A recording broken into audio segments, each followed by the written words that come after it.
getting some nice checks. And then we doing shows, you know, in the Bay Area. Right. So shows was probably the most. How was that coming through then? Like the bookings. Did y'all have a booking agency, or were y'all still rocking? Nah. Just through the Yahoo Mail, through the AOL? It was just through the Bay Area. It was MySpace. MySpace. It was MySpace. Yeah, it was a MySpace. It was through MySpace. Fools would just hit you up like, yo, I want to hit you live. Can y'all come do a show at San Francisco at, you know, Club Base? Or can y'all come to City Nights? You know what I mean? Right. Whatever those clubs was at the time. And you would just, and it would be up and down. But eventually, let me stop lying. So when things start popping off more, we did end up getting like little agents or people that would be like, okay, we're going to book you shows in Vegas, book you shows in LA and stuff like that. And so we start getting that type of stuff. I hate it here. Hey, it's real. It's real. I have a question anyway. You said that the label gave you like a budget to push your second song. Yeah. What do you mean when you say budget and to push? Like they weren't doing marketing and stuff for you, or were they getting the CDs pressed for you? Okay, yeah. So yes to all of that. So they did have a whole. It was a small team, you know what I mean? Because it was, like I said, it was a subsidiary of Warner. Like a JV. Yeah. So it was like, they gave us a budget. I forget how much it was. It wasn't. Who's over Ryko, by the way? At that time, we were dealing with a gentleman by the name of Neil Levine. So Neil Levine was the guy over there. He actually flew out. Let me tell you a little story. Give you some little bit of game.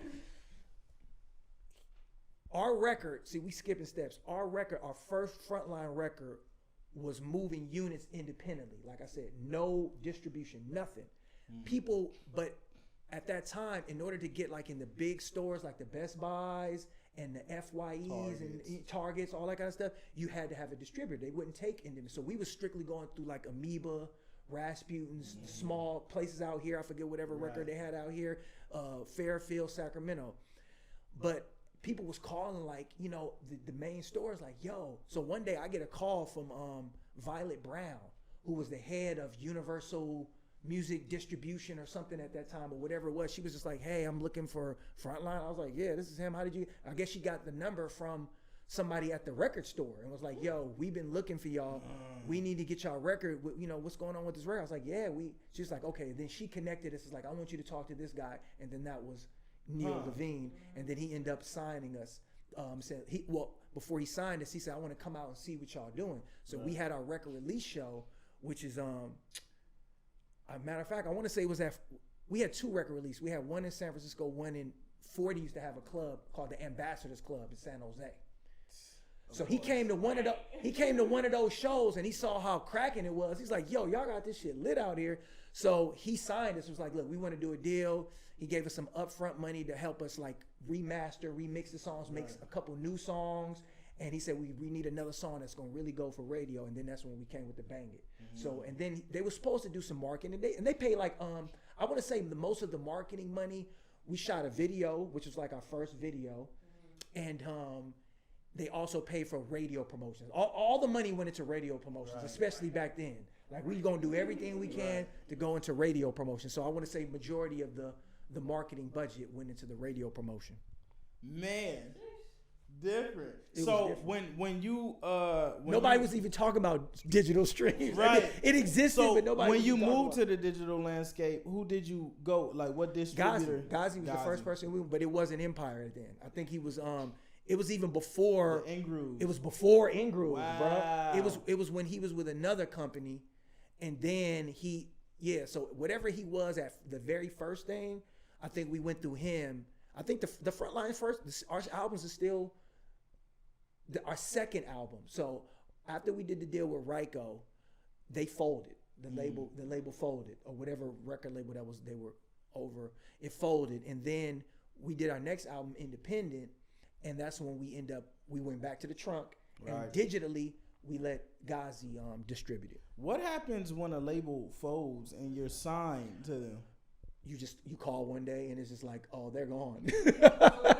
What about the masters? Oh, it's still there. It's still through Warner Brothers. Yeah, it's still through Warner. And they did some cool things too. They got us like on some movie soundtracks and stuff like that. So you got those little things, and I still get, you still get those publisher checks. Right. You know what I mean? Like if they signed you and they gave you money up front, do you have to pay it back, or because the record label? Yeah, are you still recouping on that? That's a good question. No. So we do. You know what? I have to go back and look because I still do get little checks. Right. So I guess we in the black now. Well, yeah, if you getting the check, then you can't. Because they didn't spend that much money. Right. You know what I mean? It wasn't like the advance back then was probably like, I don't know, $180,000 or something. Like I said, it was a small deal. Between two. Yeah, split between the when Ski was the production company. So EA Ski was our production company. For those of you who don't know, like when you sign a deal with the label, 99% of the time they're not going to just pay the artist. They're going to want to go through a production company. So if you are your own production company, great. But if you're not, then that means they're going to pay the production company, and the production company is responsible for distributing the funds to the artists and whoever signed to the company. You know what I mean? So a lot of times when people are signing deals, they're really signing to a production company because the production company has like an infrastructure or something. Somebody they trust the label trusts them. They have a track record. Right. You know. So what is your experience like with the industry? Is it positive, negative, or? You know what? I'm just a positive type of person. So I look at everything from a positive. I look at it all as a learning experience, you know? So because I've been in it and I've been doing it for a while, I've seen the mistakes that I've made, that other people have made. I've had situations where people have offered me deals and different things.